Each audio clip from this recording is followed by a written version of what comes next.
if you do a bit of an overview generally about what we've been doing, and then I'll... Okay. Yeah. Okay.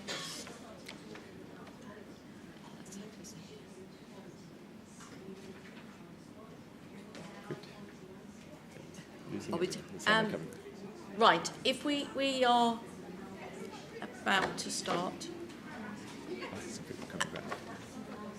So the first thing is to say that I wasn't originally speaking, and so my apologies that I am going to have to dash off for a cab at 20 past. So as it says on the tin, I'm the chair of the Education and Membership Committee, and over the last 2 years, we have been looking at ways of achieving two things that we see as vitally important. One is to encourage more people to join the landscape profession, and the second is to bring some of the people who are already working in the landscape profession but aren't in the Landscape Institute into the Landscape Institute. So those are two sort of separate objectives. And the thing that we've been working on in the last year has been drawing up a competency framework, which is something that a lot of other professional bodies have, in which they set out the various competencies that are required to be a landscape professional. And we're hoping to include in that a lot of areas of landscape work that haven't always traditionally been considered part of the Landscape Institute. And that's what the consultation that's going to be going out in the next week or so, and that you've got the early draft of. That's what's going to be consulting on.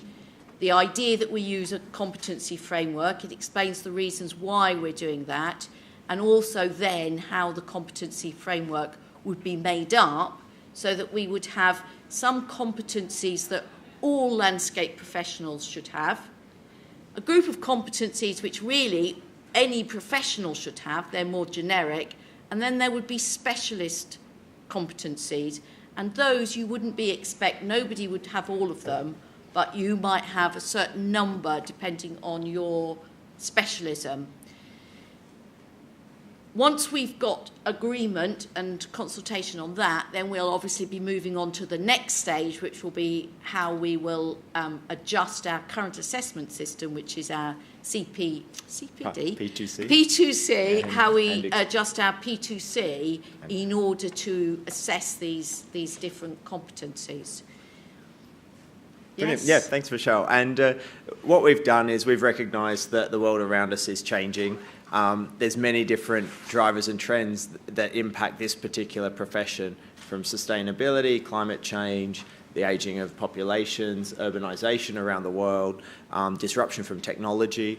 All of those things combine to mean that professionals in this sector and related sectors need to update, and what it means to be in a profession will change over time in terms of the skills you need to be part of each profession as those things around us change. We have done, this piece of work is an evidence-based piece of work. We conducted a major talent survey in 2017 that looked at around 800 professionals, around 600 in our profession and 200 outside, to look at the skills that they hold and the nature of skills that are important to them. You can see here, these are a range of the professional skills that came up on the top of the list there. Everything from writing reports being top of the list. I'm sure many of the people who are here today at our CPD Day on Planning are very used to report writing. But you can see some of the other things that are getting increasingly important there in the fields of, people say soft skills, but they're anything but soft because they're quite difficult. Skills around collaboration, community and stakeholder engagement becoming important parts of the skills base that this profession needs to be really successful. No, that's fine. This is a great graphic from one of the practices that I remember going to visit in the northwest of England, and they have many different teams, and I think that just every single landscape practice and every single landscape employer has a really different mix of disciplines in their practices, but also people at very different entry points in as well. So there's some landscape practices have technicians, some have really experienced professionals, and some have people who've moved from other professions to come into their practice as well today. So it's really quite diverse. The makeup of the landscape sector today is actually quite diverse when you go and meet with employers. And one of the things that we've discovered when we've been, talking to a lot of people that we consider to be working within the landscape profession is that quite a lot of them, they're not members of the LI, but they don't have any other professional body that they would belong to rather. So they would like to have a professional body that they could belong to. Some of them who are sort of senior people in their organisations would like a professional body that would help to upskill their staff. So that would help to make their staff more professional in the way that our current P2C process is very good at ensuring that CMLIs do have a kind of a solid professional basis, which goes along with their the sort of their knowledge and understanding of that they've acquired through their university education generally. In our most recent member survey, we started to ask what services do you as members actually individually offer now, so that we can track over time any emergent fields of practice that are coming through. And I think it's really interesting here. Obviously, urban design, landscape planning, landscape management, landscape design are all up there as the most commonly provided services. But the next ones along community engagement, historic and cultural environments, digital landscape services, and obviously environmental and education are all significant within this profession as well. But some of those things haven't been a traditional focus for the Institute in its activity, in its CPD, in its rules of entry for membership. And so that's where this is really useful insight to see from the profession what are the services that they're offering today, so that we can focus on the right things going forward that are actually a direct mirror image of what the profession does today. I mean, I think today's CPD event has really brought to the fore just what a large portion of the Landscape Institute people work in planning. And whereas, for quite a long time people said, oh, but the Landscape Institute was only about design, actually a huge number of people within the Landscape Institute work in planning. And I think today was an example of that, the number of people who are here, the number of people who couldn't get places. And I think some of the other things, I mean, I think community engagement is another very interesting one, because I think the more we understand about landscapes and developing landscapes and places, the greater importance it is that you bring along the community, that you take from the community, that it's not a question of us sitting in offices drawing beautiful designs and then imposing it on the community. And I think that is an area of the Landscape Institute that people are working in, but hasn't yet kind of reached a threshold where it's become very evident that this is what landscape CMLIs do, in the way that landscape planning, that has become very evident in the last sort of 5-10 years, that's a big element of CMLI work. And when we sort of looked around and we've been out engaging with practices and, as Michelle said, other organisations, particularly people like national parks, AONBs, park managers, place managers, and a number within the sector in engineering as well. A few people raised today the linkage between landscape and engineering, which is another interesting area of intersection between different fields. They're just some of the things that we've seen in the research we've done of areas that we need to make sure we're covering off as an institute and including in any framework that we create. So at this point, on that list, are there any other areas that any of you may have thought are missing from that list at a very high level? In terms of any other sort of major areas, it'd be, if anyone's got any, then please do shout them out now. Yes.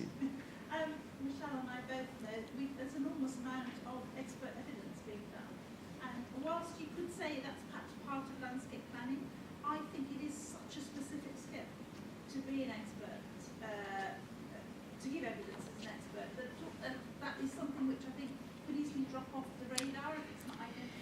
Actually, that's a great point. I'm just going to replay it back so that, because it's being recorded as well. So expert witness activity, it was suggested there, and I think potentially also design review for that matter, in those who do that. So perhaps that's some good suggestions on things that could be unique bundles that as well. I think there's some great suggestions there. I think one of the things that we are thinking about, which is not exactly part of this consultation, is that possibly we should have some further accreditation that people can get, and that further accreditation might, for example, be expert witness, so that it would involve some form of training that the LI would organise, and then some form of assessment, because you couldn't just do the training and then say, okay, I've done it. So that is certainly something that, because I completely agree with you, Kate, and that is certainly something that we're looking at, but it's the next stage after this, rather than this one. Right. Yes. So remembering it, yeah. So before I sort of go into give you a bit of an overview of the competency framework, this kind of talks a little bit in the round the elements of future talent that we're going to be focusing on as an institute. We've recognised that the methods of delivering education are changing, particularly in this country, around the support governments are giving for apprenticeships. We've just lodged, on behalf of our Trailblazer group of employers this week, application for 2 sets of apprenticeship standards for landscape, one at a level 3 and one at a degree level 7. And so we're hopeful to have approval this year for that from the Institute of Apprenticeships. And once that approval's sought and gained, we will then be able to have a number of training providers. There's more than 17 working with us interested in delivering those apprenticeships. It'll take some time then. It'll be at least 2022 and beyond that we see apprentices come off those schemes. But that will give us a sort of learning and earning potential for young people coming straight from school or from other disciplines to be able to get training on the job and be supported by their employers, in addition to obviously the traditional routes through universities and higher education. And in many instances it'll be those higher education providers that already are in our sector providing these on a part-time basis. I mean, I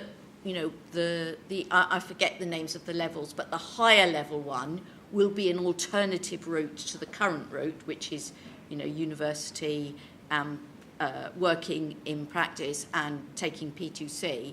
But the technician level will be something completely new, because that will be aimed at sort of accrediting a certain kind of work that at the moment we have quite a lot of people doing in landscape practices, but there isn't any qualification or any skill at the moment. So very much coming from the government, wanting to provide training for younger people, and very much also coming from what the practices have said about how they really think there ought to be something to bring younger people into the profession working, rather than everybody having to be necessarily a graduate. Yeah, and this piece of work in terms of looking at what skills are needed, it's also relevant because a lot of other landscape bodies internationally look to us for leadership on these topics and are interested in working more closely with us over the longer term. And also we really want to do things that actually attract wider mixes of people from more diverse backgrounds into this profession as well. So our Choose Landscape work is going to also be targeting underrepresented groups in our communities to be part of this profession in the future as well.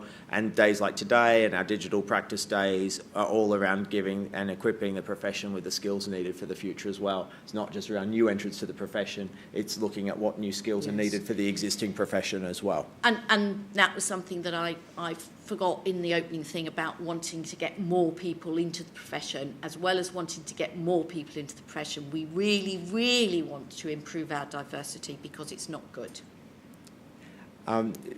We've gone through the steps of doing an education review, the State of Landscape survey. We've been engaging with specific leaders in fields like landscape management to inform this work.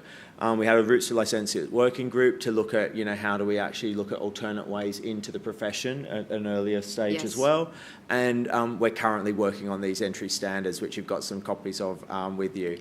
And just flip back to that. I think what's quite interesting is the Landscape Management Leadership Forum.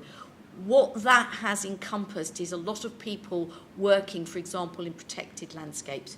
So it's kind of reaching out wider than what was previously thought about as landscape management, but it's including people who are involved in sort of, parks, but also AONB, National Park, National and lots Trust, of government agencies as well, like Natural Resources Wales and Natural England, and the policies and the regulators of landscape as well, policymakers and regulators as well, which you'd think would have traditionally been involved with us, but we've had to do a lot of outreach work to sort of get them to the table. Yeah. And basically what you've got with you, there's sort of three core elements to the competency framework. One is professional competencies that everyone would need, landscape professional competencies that are common to this profession, and then specialist competencies, as Michelle mentioned before. I won't repeat that too much, but at the moment, what we're doing is looking to identify which ones to include, and then once we agree which ones to include, we will then flesh it out for each of them to look at defining that skill at 4 different levels, from understanding through to expert, and that will be used as a reference tool for us as an organisation in everything we do that links to membership and professional development going forward.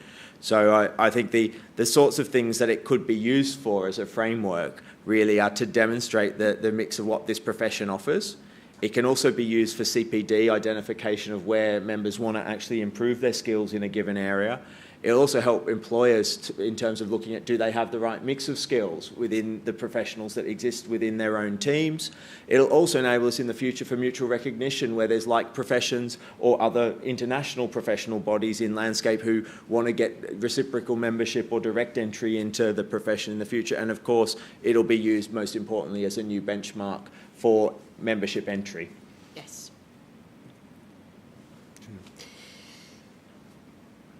So, one of the things that's come up in the course of working on this has been a lot of concern from people about whether we would still, if we widen our entry requirements, whether we would still be whether we would still meet the IFLA requirements. And in a way, that also comes back to what's been a kind of like a hot chestnut over the years, which is the fact that the P2C currently requires everybody to understand about contract administration. And some people argue in order to be a landscape designer, you must understand about contract administration. Other people say it's not necessarily for some landscape professionals. The way we are proposing to address this is to have 2 titles, Chartered Landscape Architect and Chartered Landscape Professional. And basically, Chartered Landscape Architects will be required to have the educational requirements and some specific competencies that will mean that we will meet the IFLA requirements, and it will be sure that anybody who calls themselves a Chartered Landscape Architect is capable of, for instance, administering a contract. Chartered Landscape Professional will be a wider term that Chartered Landscape Architects may wish to use, but it will also be a wider term for people who don't necessarily want to specialise in the area of work that traditionally has been considered Chartered Landscape Architects. We know that a lot of the people who would like to join us from, say, the protected landscape authorities are not interested in being called Chartered Landscape Architects, because landscape architect isn't a term that they identify with. But we also know that our members do identify very strongly with the term, and therefore we're hoping that by this method we will enable more people to come in without diluting the requirements and the standards that apply for to landscape architecture. architects. Yeah, that's exactly the point. And we've had very good feedback from people on taking this approach, and it's an approach that other multidisciplinary professional bodies cover as well. So you've got the list in front of you. These are the core professional competencies. They've come about from a result of much engagement with active members from a wide range of disciplines. We're about to go out to consultation on this. We want to know, are these the right ones? Do they apply to you as an individual? Is there anything in there that shouldn't be there? And then when it comes to the specialist competencies, is there anything missing? Because we're sure that we don't have all of the main ones in there, but this is the first step towards defining the key skills that this profession needs for the future. Just lastly, before I open up for discussion and questions, we know we need to create a new grade of membership for technician, and we've also got a proposal to go back to the old term for licentiate of associate. Those have been strongly supported by our membership when we've gone out for consultation, and you can see there 91% supporting the new technician grade of membership and 85% supporting the change on licentiate. That technician grade is essential for the lower level, level 3 apprenticeship, because we don't have a grade of membership that would be satisfactory as a qualification for people coming off those apprenticeships at level 3. So we need to create that, and it's totally in line with other professional bodies. It's a bit surprising that the LI doesn't have that, but it's really pleasing to see the strong support that exists across our membership for that. So this is the timeline we've got in place. We're about to go to consultation. Before we put this in place, we will have another consultation with members early next year, in January to March next year, and then after that we'll start introducing a new system. Anyone who's on the current pathway will be able to complete and have at least 2 years to complete after we make any changes, and we will transition to the new system over time. So that, in a nutshell, are the key things that we've sort of covered in terms of our future approach to future talent. So I sort of put it over to you if any of you have questions, queries, suggestions, comments.